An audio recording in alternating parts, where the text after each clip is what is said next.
আমার নাম আব্দুল হালিম পুরকাইত। আমার নাম রাজু চক্রবর্তী। আমার নাম ঋত্যুঞ্জয় ঘোষ। আমি দীপক কুমার ঘোষ। আমার নাম মৃদুল। আমার নাম সৈয়দ মাহতাব হোসেন। স্বয়ং মূলত একটি স্বেচ্ছাসেবী নারী সংগঠন, তাদের অধিকার প্রতিষ্ঠার লক্ষ্যে কাজ করে। 22 বছর কলকাতা ও তার আশেপাশে এলাকাতে কাজ করছে। আমরা ডায়মন্ড হারবারে প্রায় 9 বছর কাজ করছি। এখনও বেশ কিছু পরিবার আছে যারা নারী এবং পুরুষদেরকে ভাগ করে রেখেছে। এখন শুধুমাত্র যে মহিলাদের সঙ্গে কাজ করলে হবে না, তাদের সঙ্গে যদি আমরা পুরুষদেরকেও সেই কাজটা, সেই বিষয় নিয়ে বোঝাই। 15-16 জনের একটা পুরুষদের দল রয়েছে। এই দলটাকে করার উদ্দেশ্য হলো যে নারীর অধিকার কী সেটাকে তাদের মধ্যে সচেতন করা। এই দলগুলো আরও বড় করে এলাকাতে এগিয়ে যায়, স্বয়ং না থাকলেও পরবর্তীকালে ওই ছেলেগুলো যাতে এই কাজটা এগিয়ে নিয়ে যেতে পারে। মেয়েদের কিভাবে আরও তার অধিকার ফেরত দেওয়া যায়, তারা যাতে পড়াশোনা করতে পারে, সেই হিসাবে সময়ের পক্ষ থেকে আমরা সব জেনেছি। আমার নাম গৌরব হাইদ। আমি এখানটায় আগে যখন আড্ডা মারতাম তখন রাস্তা দিয়ে যখন মেয়েরা যেত তখন আমাদের মধ্যে অনেকেই থাকতো তাদেরকে টোনটিটকারি করতো, কিন্তু আমি স্বয়মে ঢুকে বুঝেছি যে আমাদের এগুলো করা উচিত নয়। তার কারণ আমার ঘরেও মা আছে, বোন আছে, তাদেরকেও হয়তো বাইরে যারা যখন পড়তে যায়, কলেজে যায়, স্কুলে যায়, তাদেরকেও হয়তো কেউ না কেউ বলে যে প্রত্যেকের একটা স্বাধীনতা আছে, প্রত্যেক স্বাধীনভাবে যেন চলাফেরা করতে পারে। যেমন একটা পুরুষ বা একটা যুবক যেভাবে চলাফেরা করে, একটা মহিলাও সেইভাবে যেন চলাফেরা করতে পারে। একবার হয়তো বলে শুনতো না, বারবার ওদের সাথে ওঠা বসা চলাফেরা একই সাথে করতাম, বারবার তাদের কাছে যাওয়া।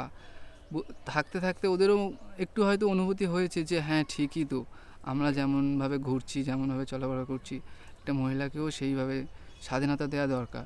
সেভাবে ওরা একটা করে গ্রুপ তৈরি করছে, 10 জন 8 জন একটা করে টিম আছে আমাদের প্রত্যেকে। মাসে মাসে তাদের সাথে বসে আলোচনা করা, প্রচুর জিনিস নিয়ে কথা হয়, যেমন ইফটিজিং, ডাউরি, ভায়োলেন্স। আমাদের পাড়ায় প্রচুর এরকম হয়েছিল। 15-16 বছরের মেয়েদের বিয়ে দেওয়া হয়েছিল বাড়ি থেকেই ঠিক করে। সে লেখাপড়া করতে চাইলেও তাকে লেখাপড়া করতে দেয়নি বাড়ি থেকে, আর্থিক অবস্থার জন্য ছেলেদেরকে তাকে বিয়ে দেওয়া হয়েছিল। বাল্যবিবাহের পক্ষে প্রচুর মেয়েদের শরীরে ক্ষতি হচ্ছে। তাছাড়াও মেয়েরা এখন শিক্ষিত হতে পারছে না, অশিক্ষিতই রয়ে যাচ্ছে। মেয়েদের যে অধিকার, আমাদের সমাজের মধ্যে কোনো শিক্ষিত হারটা কমে যাচ্ছে। মেয়েরা সমান অধিকারও ফিরে পাচ্ছে না। এবার ছেলেদেরও অল্প বয়সে বিয়ে হওয়ার ফলে তারা সংসারের চাপে তারাও কাজকর্মের দায়িত্ব নিচ্ছে, তারাও ভালোভাবে কিছু করতে পারছে না। এই পুরুষতান্ত্রিক সমাজ ব্যবস্থায় একটা পরিবারে যখন কোনো একটা বাচ্চা জন্মগ্রহণ করে, যদি সে বাচ্চাটা যদি ছেলে হয়, তখন থেকে অভিভাবকরা তার মনে পুরুষত্বের বীজটা ঢুকিয়ে দেয় যে তোমাকে বড় হয়ে এই কাজ করতে হবে, ওই কাজ করতে হবে, তুমি কাঁদলে হবে না, তুমি দুর্বল হবে না, তুমি ভয় পেলে হবে না, তোমাকে কঠোর হতে হবে। শিশু মনে আমরাকে এই সমস্ত বীজ তার মধ্যে বপন করে দিচ্ছি। সে যখন বড় হচ্ছে, সে তো ছোটোবেলায় ওইগুলো শিখেছে।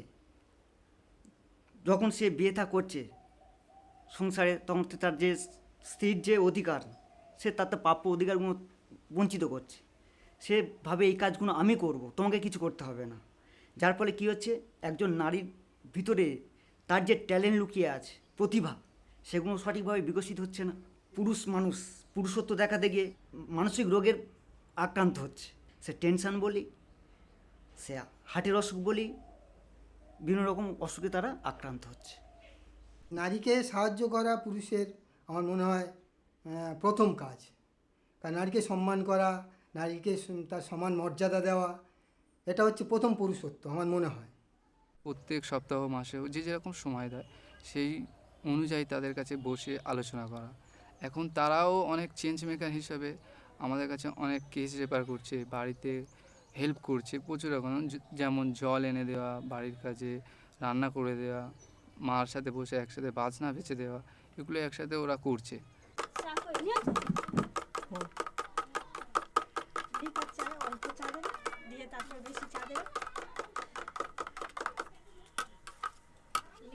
ফুটে গেলে এক কাপ নিয়ে নাও, নিয়ে এনে তারপরে বেশি চা দেবে।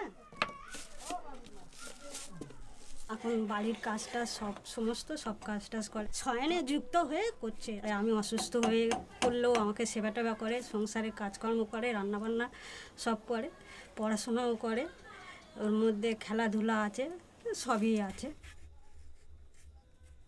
আমার নাম দেবাশিস মণ্ডল। স্বয়ং দলে যুক্ত হওয়ার মূল কারণ হচ্ছে নিজেকে পরিবর্তন করা এবং এর পাশাপাশি সমাজকেও পরিবর্তন করা। শুধু মহিলারা কেন কাজ করবে, পুরুষদের কি কাজ করতে নেই? বাইরে যেরকম পুরুষরা কাজ করছে সেরকম বাইরে মহিলারাও কাজ করতে পারে, ঘরেতেও পুরুষরাও কাজ করতে পারে, মহিলারাও।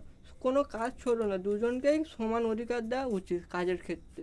আমি একা এলে হবে না, এইভাবে আরও ছেলেদেরকে বলে যাতে নির্যাতন রোকা যায়, এই ব্যাপারে কাজ চালিয়ে যাব ভবিষ্যতে। আমরা গ্রাম্য মানুষ, আমরা মহিলাদের খুব অবহেলা করি। মেয়েদের কেন বেশি লেখাপড়া শেখানো হবে, এরকম ধরনের আমাদের মনের ধারণা ছিল। স্বয়ংয়ে যাবার পরে বুঝতে পারলাম যে মেয়ে ছেলেদেরও সমান অধিকার আছে। ছেলেগুলোকে ডেকে নিয়ে এসে বসিয়ে আমরা বলি, এ দেখো যে মেয়েদের পেছনে লাগবে না। স্বয়ং একটা মানুষের সঠিক পথ দেখাচ্ছে। প্রত্যেক মানুষ, আজকের হয়তো অল্প কিছু মানুষ এই স্বয়ংয়ের সঙ্গে জুড়েছে, একদিন আস্তে আস্তে একটা গ্রাম জুড়বে, একটা পাড়া জুড়বে, একটা অঞ্চল জুড়বে, তারপর আস্তে আস্তে দেখা যাবে সারা ভারতবর্ষের মানুষ এই স্বয়ংয়ের সঙ্গে সাপোর্ট করবে। আমাদের কাজ যদি আপনাদের ভালো লেগে থাকে তাহলে আপনারা আমাদের সঙ্গে একসঙ্গে যুক্ত হয়ে কাজ করতে পারেন। আমাদের অফিসের ঠিকানা হলো সরিষা বিডিও পাড়া, ডায়মন্ড হারবার, দক্ষিণ 24 পরগনা। আর আমাদের ফোন নম্বর হলো 9051475655।